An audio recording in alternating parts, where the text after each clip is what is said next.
বাজার থেকে এত দাম দিয়ে এই গুলগুলিগুলো কিনে না খেয়ে এবার অনায়াসে ঘরে তৈরি করে নেন গুলগুলিগুলো। আর সকল টিপস সহ আপনাদের সাথে আমি হাজির হয়ে গেলাম গুলগুলির রেসিপি নিয়ে। হ্যালো এভরিওয়ান, আসসালামু আলাইকুম। কেমন আছেন আপনারা সবাই? আশা করি সবাই ভালো আছেন।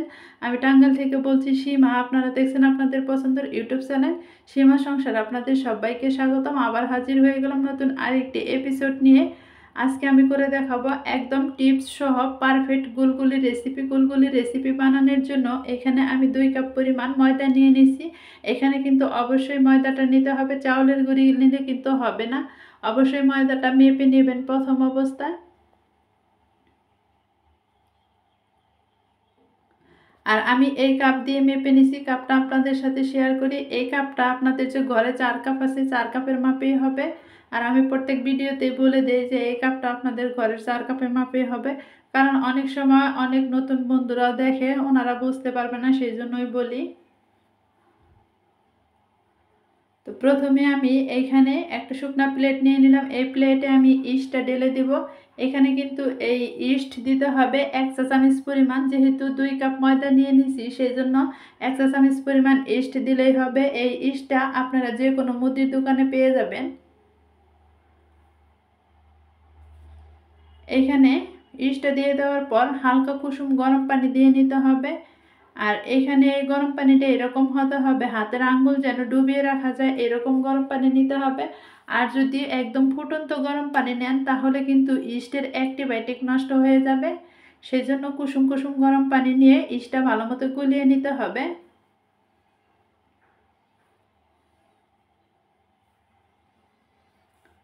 তো ইস্টটা আমি এভাবে গুলে নেওয়ার পর এখানে আমি দিয়ে দিচ্ছি চিনি। তবে যে যেরকম মিষ্টি খান সেরকম মিষ্টি দিয়ে নেবেন। আর আমার যতটুক লাগবে আমি ততটুক দিয়ে নিলাম। চিনিটা প্রথমে গুলে নিতে হবে, আর চিনিটার জন্য দানা দানা ভাব না থাকে সেই জন্য ভালো মতো একটু গুলে নেবেন চিনিটা।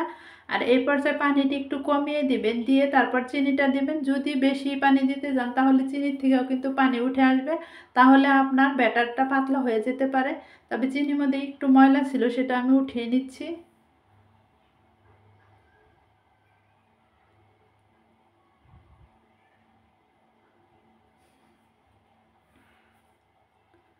কোনো মতেই কিন্তু ব্যাটারটা আপনার পাতলা করা যাবে না। তবে পারফেক্ট ব্যাটার কিভাবে করবেন সেটা আপনাদের দেখিয়ে দেব। এই তো দেখেন এখন আমার চিনিটা গলে গেছে, আর আমি এইভাবে গুলে নিলাম। এখন এইখানে শুকনো উপকরণগুলো দিয়ে দিতে হবে। তার আগে একটু লবণ অ্যাড করে নিব।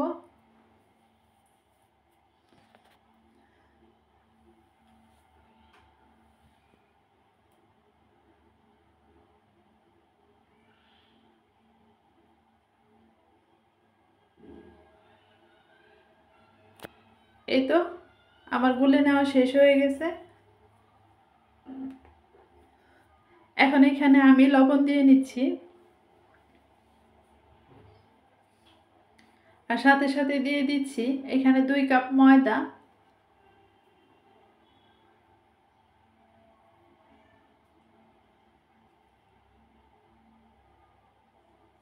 ময়দাটা দিয়ে দেওয়ার পর এখানে আমি দিয়ে দিচ্ছি মিষ্টি সস। এই মিষ্টি সসটা কিন্তু এই গুলগুলিগুলোর টেস্টের দ্বিগুণ টেস্ট বাড়িয়ে দিবে। আর অবশ্যই কিন্তু এই মিষ্টি সসটা দিবেন। মিষ্টি সস ছাড়াও খাওয়া যাবে কিন্তু টেস্ট ওই রকম লাগবে না, মিষ্টি সস দিলে বেশি টেস্ট লাগে। তবে অনেকেই বলেন এটাকে গুমরি, আর অনেকেই বলেন মিষ্টি সস, অনেকেই বলে দাইনা সস, যে যেটাই বলেন।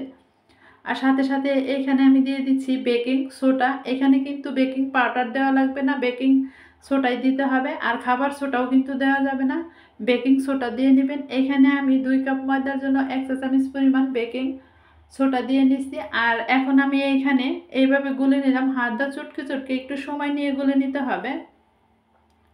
আর দেখেন ব্যাটারের ঘনত্বটা এরকম হবে, হাত দা এরকম করে ঢেলে নেওয়ার পর সহজে কিন্তু দাগটা মিশে যাচ্ছে না, এরকম করে ব্যাটারটা তৈরি করে নিতে হবে। এখন আমি এই ব্যাটারটা হাত দা চটকে চটকে মিক্সড করে নিয়েছি। এখন এই ব্যাটারটা 15 মিনিটের জন্য রেস্টে রেখে দেব। একটা ঢাকনা দিয়ে ঢেকে 15 মিনিট রেস্টে রেখে দিব।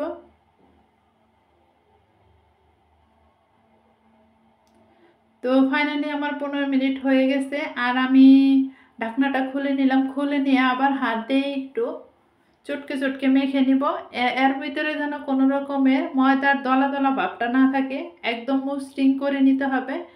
তো চটকে চটকে মাখিয়ে নিয়েছি, নিয়ে নেওয়ার পর এখন এখানে তেল দিয়ে নিলাম। তেলটা পারফেক্টভাবে গরম হবে তখন কিন্তু ব্যাটারটা দিতে হবে। দেখেন এই পর্যায়ে আমার কিন্তু তেল গরম নাই, তারপর আমি একটু দিয়ে দেখিয়ে দিচ্ছি যে প্রথম অবস্থায় তেল গরম না হলে যদি দেন তাহলে এরকম হয়ে যাবে। এই জন্য আমি একটু তেলটা আর একটু গরম করে নেব। তো আমার তেলটা গরম হয়ে গেছে, দ্বিতীয়বার আরেকটা দিয়ে দেখলাম যে তেলটা গরম হয়েছে কিনা। তো তেলটা গরম হয়ে গেছে, এখন এইখানে আমি ডোগুলো দিয়ে দিব। তো হাতের দিকে খেয়াল রাখতে হবে আপনাদের যে আমি কিভাবে দিচ্ছি। এখানে কিন্তু বলে বোঝানোর কিছু নেই, আপনাদের দেখে বুঝে নিতে হবে যে এই ব্যাটারটা আমি কিভাবে তেলে ছেড়ে দিচ্ছি।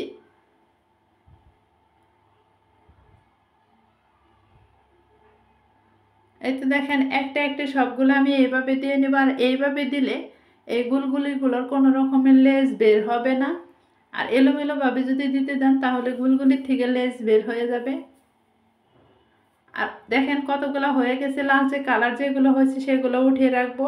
আর লালচে লালচে কালার করে ভাজতে হবে। দেখেন এই যে আবার আরেকটা দিয়ে নিচ্ছি। একটু সময় নিয়ে ভাজবেন, তা না হলে কিন্তু ভিতরটা কাঁচা থেকে যাবে, খেতে পারবেন না। আস্তে আস্তে আস্তে ভাজি করবেন, আর দেখতেও সুন্দর লাগবে, খেতেও বেশি ভালো লাগবে। এই তো দেখেন আমি ভাজি করে কমপ্লিট করে নিছি। এখানে আমি টিপসগুলো বলে দিই, যখন আমি হাত দিয়ে ছাড়লাম তখন আমি যেভাবে ছাড়লাম ওইভাবেই ছাড়বেন, তা না হলে কিন্তু আপনাদের লেজ বের হবে। আর অবশ্যই কিন্তু 15 মিনিটের জন্য রেস্টে রেখে দিবেন। আর রেস্টে রেখে দিলে আপনার গুলগুলিগুলো বেশি ভালো হবে। আমি যেভাবে মূল রেসিপিটা তৈরি করছি সেই দিকে খেয়াল রেখে যদি আপনারা বানান, আপনাদের ঘরে এত সুন্দর পারফেক্ট গুলগুলি বানাতে পারবেন।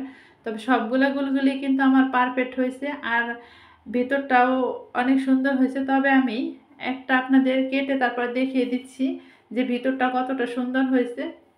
আর প্রত্যেকটাই কিন্তু আমি গুলুমুলু করে বানিয়ে নিছি, একদম গুলুমুলু হবে। আমি যেভাবে দিছি এইভাবে যদি আপনারা দেন। আর দেখেন কতটা তুলতুলে হয়েছে, না বানিয়ে খেলে কিন্তু বুঝতে পারবেন না কতটা তুলতুলে হয়েছে, একদম নরম তুলতুলে হবে। এটা রেস্টে রেখে খেলে আরও বেশি ভালো লাগে। আর গরম গরম অবস্থায় খাওয়ার চেয়ে আপনারা একটু রেস্টে রেখে তারপরে খাবেন, একটু ঠান্ডা হওয়ার পরে খাবেন। মিষ্টি যে কোনো জিনিসই একটু রেস্টে রেখে খেলে বেশি ভালো লাগে। তো এই তো আমি একটা আপনাদের দেখিয়ে দিচ্ছি এইভাবে যে কতটা পারফেক্ট হয়েছে। ভিতরটা একদম জালিদা জালিদা কিন্তু ভাব হয়েছে, আর একদম কিন্তু নরম তুলতুলেও হয়েছে। তো ভিডিওটা ভালো লাগলো অবশ্যই কিন্তু সাবস্ক্রাইব করবেন, আর কমেন্টের মাধ্যমে জানাবেন আজকের গুলগুলিগুলো কীরকম হলো। সামনে কোনো ভিডিও দেখতে চাইলে অবশ্যই কমেন্টের মাধ্যমে জানাবেন, আপনাদের সামনে আমি তুলে ধরার চেষ্টা করব। তবে আজকের মতো এই পর্যন্তই। আসসালামু আলাইকুম, আল্লাহ হাফেজ।